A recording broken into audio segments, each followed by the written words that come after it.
ser a verdadeira com o IPCA. Isso, Enfim, todo. isso entra já numa pergunta que está na próxima da pauta, então junta essa história com a próxima pergunta, que é qual métrica de inflação o pessoal acredita? Porque assim, meu pai, que nunca estudou nada de investimento nem nada, ele sempre falou: filho, IPCA não é inflação de verdade. E tipo, qualquer pessoa que olha o aumento do custo de vida em seguro de saúde, em custo de mensalidade de escola, todo mundo sabe que IPCA não é inflação de verdade. No entanto, gerente de banco, assessor de investimento sempre usa IPCA, às vezes tem um investimento ou outro que usa o IGPM. Então, como é falado sobre a inflação dentro desses escritórios de assessoria? ahn, Normalmente, eles tiram como medida o próprio IPCA mesmo, como medida oficial. Até porque há um incentivo financeiro para isso, né? Ah, a gente não acaba não prestando muita atenção que deveria a esse ponto crucial. Ah, e aí é o seguinte, o IGPM, ele calcula a inflação mais na produção, sabe? Então, assim, o IGPM ele tem uma medida mais real do que a inflação, é uma medida privada, né? Ah, mas ele também não é a medida real, porque a medida real é você pegar o aumento da base monetária. A medida real seria essa. A medida mais próxima dentre as medidas oficiais entre IPCA e o IGPM, aí o IGPM vai se aproximar mais da realidade. Porém, ele ainda não é a verdadeira inflação.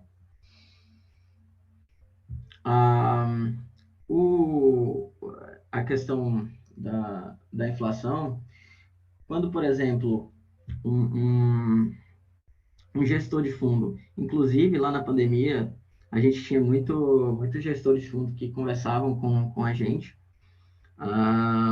explicando, né, sobre a visão dele do cenário no geral, e muitos falavam uma coisa que até ficou na minha cabeça, que é o seguinte: nesse cenário de que os governos estavam imprimindo, quem vai se beneficiar com isso, né, com essa impressão toda? Na explicação deles, seriam as empresas da Bolsa, porque, parando para pensar, as empresas da Bolsa, para você ser listado na Bolsa brasileira, você já tem que ter um tamanho relevante. E as empresas da Bolsa são as empresas mais beneficiadas dessa impressão, certo? Que são as empresas que estão ali normalmente junto ao governo, né? Se beneficiando dessa inflação, porque o governo imprime e acaba beneficiando essas empresas. Por que elas se beneficiam também da inflação? Porque as empresas maiores elas conseguem estocar. E elas, estocando, elas conseguem um preço menor antes, ok? E as outras empresas que não têm caixa, as empresas menores que não têm caixa para estocar e conseguir o preço anterior, acabam tendo um giro maior de produto, e nessa que ele gira mais os seus produtos, ela vai ter que comprar por um preço maior e, consequentemente, vender por um preço maior, não vai conseguir competir preço com as grandes do mercado, entende? E nesse processo, as empresas da Bolsa têm uma vantagem enorme, tanto pela inflação, tanto pelo próprio dinheiro que recebem do governo. É, então, assim, nisso daí eu já tinha percebido, pô, que não é uma coisa ah, legal, vamos dizer assim, não é uma coisa que deveria acontecer dessa forma, sabe? E a distorção de mercado causada por essa impressão e toda essa movimentação que foi feita na época da pandemia me fez ah, sair da assessoria, porque tanto sair da assessoria, mas antes de sair da assessoria, eu já nesse processo eu também já saí quase totalmente da bolsa. Eu fiquei com uma ou duas ações e já entendi, já não estava me cheirando bem todo esse universo Fiat. Já estava, eu já tinha entendido que não estava legal, sabe? Já tinha entendido que a distorção estava muito. Como é que você vai, por exemplo, eu gosto de pegar as métricas para analisar as empresas. Como é que você vai analisar as empresas e você vai analisar as métricas se toda a economia está distorcida? Não tem como. É a mesma coisa de você dar tiro no escuro, não tem como, não tem como. Você não vai conseguir analisar as empresas com toda essa distorção de mercado, sabe? A não ser que você tenha informações aí privilegiadas, é muito difícil um investidor normal conseguir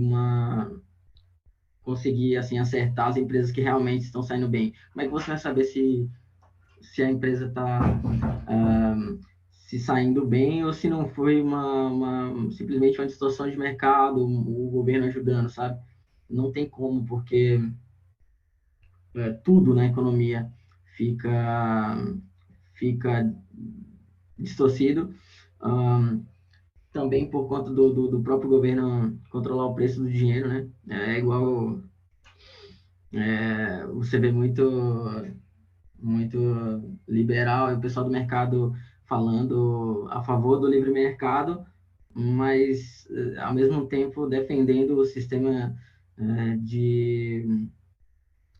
do Banco Central controlar a taxa Selic, que é um absurdo, é um absurdo. É a mesma coisa, porra, você está controlando o preço literalmente de toda a economia, porque é o preço do dinheiro, sabe? Como é que você não defende, pô, o controle de preço do leite, sabe? E vai defender o controle de preço de toda a economia? É, não, não, não faz sentido isso, mas é uma. O que eu entendo é o seguinte, mas é uma volta tão grande que eles fazem no ensino, desde do colégio, a gente já aprende coisas distorcidas. Então, quando você vai para a faculdade de, de economia e vai para. Eu fiz. Também iniciei uma pós-graduação em finanças, investimentos e banking. E é o mesmo papo, sabe? Eles explicam exatamente como funciona esse controle de preços, sabe?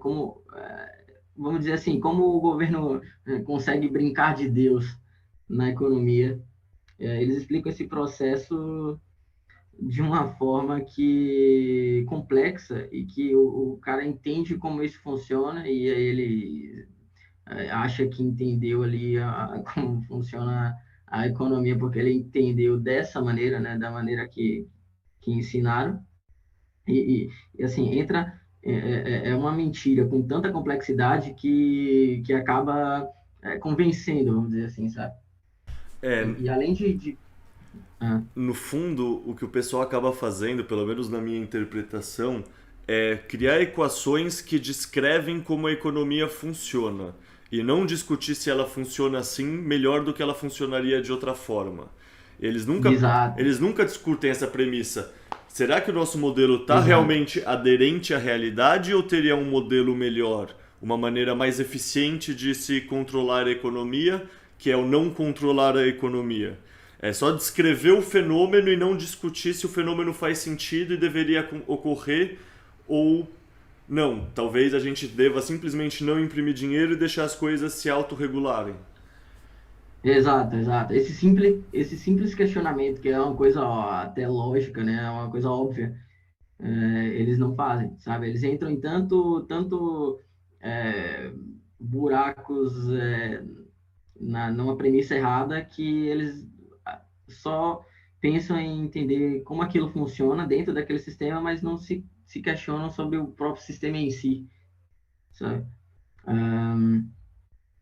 E assim, quando eu voltei a estudar a escola austríaca, o que mais me fez entender que todo o mundo Fiat estava errado, Foi quando eu entendi que a moeda, ela é a base de tudo. E assim, se você investe qualquer coisa que esteja em uma moeda ruim, é a mesma coisa de você construir qualquer obra que seja, mais bonita que seja, em cima de lama. Uma hora ela vai descer, sabe? Uma hora ela vai ceder. É exatamente a mesma coisa. O mundo fiat está sobre lama, porque a moeda fiduciária, é, ela, ela vai se destruir em algum momento, sabe? Em todos os momentos da história isso aconteceu. Todos os momentos da história que o governo controlou a moeda, ele não... existem incentivos financeiros muito grandes para isso ocorrer, sabe? Os caras estão com uma impressora na mão. Você tem o poder da economia inteira na sua mão. E isso é muito para humano aguentar, sabe? Essa tentação gigantesca, ainda mais para pessoas que estão ali, que já são. O cara que está trabalhando lá no Estado, ele já vai ter uma visão, muito provavelmente, né, de engenheiro social, vamos dizer assim, né? Aquela visão de que a gente consegue controlar a economia, a gente não vamos deixar sair do controle, a gente controla ela daqui, puxa isso daqui, vai, sabe? Toda essa, como eu disse anteriormente, eles gostam mesmo de brincar de Deus, sabe? De tentar controlar de todas as formas. Sim. E existe incentivo financeiro para isso. Então, assim, você, todo mundo que está vivendo do sistema Fiat, e isso se aplica aos assessores que ainda estão ah, é, trabalhando com isso, todo o pessoal de de fundos de investimento, todo o pessoal que está aí nas Faria Limers, existe um incentivo financeiro muito grande, porque eles ganham dinheiro com isso, sabe? Não com o fato do investimento em si, mas por ter pessoas acreditando que isso de fato gera resultado, entende? Se tem pessoas acreditando, as pessoas vão pagar por aquilo e eles vão ser beneficiados. Então, não acaba criando um mundo de fantasia, um mundo de mentira, que eles preferem viver nessa realidade. É exatamente como viver na mentira mesmo. Não vejo outra explicação aí. É uma mentira que é confortável, sabe? Você já passou a sua vida entendendo sobre aquilo ali te dá dinheiro, e você assumir, você vai ter que passar por um processo de dor. Imagina, por exemplo, meu processo com tudo isso, na minha vida inteira eu acreditei no sistema Fiat, sempre falei para todos os familiares, amigos, tudo que o mercado financeiro é bom, que investir em ações é um processo bom e tudo mais. Imagina você simplesmente chegar a uma conclusão de que tudo isso é uma mentira, você assumir que você, por todo esse tempo, ah, estava errado, sabe? Isso é um processo doloroso, em que as pessoas, no geral, não gostam de passar por um processo doloroso desse tipo.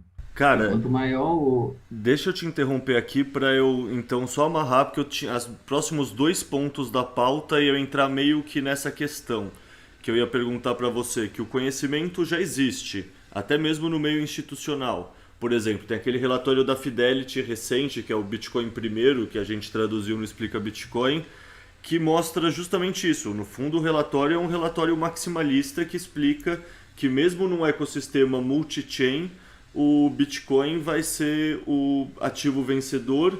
Isso se ele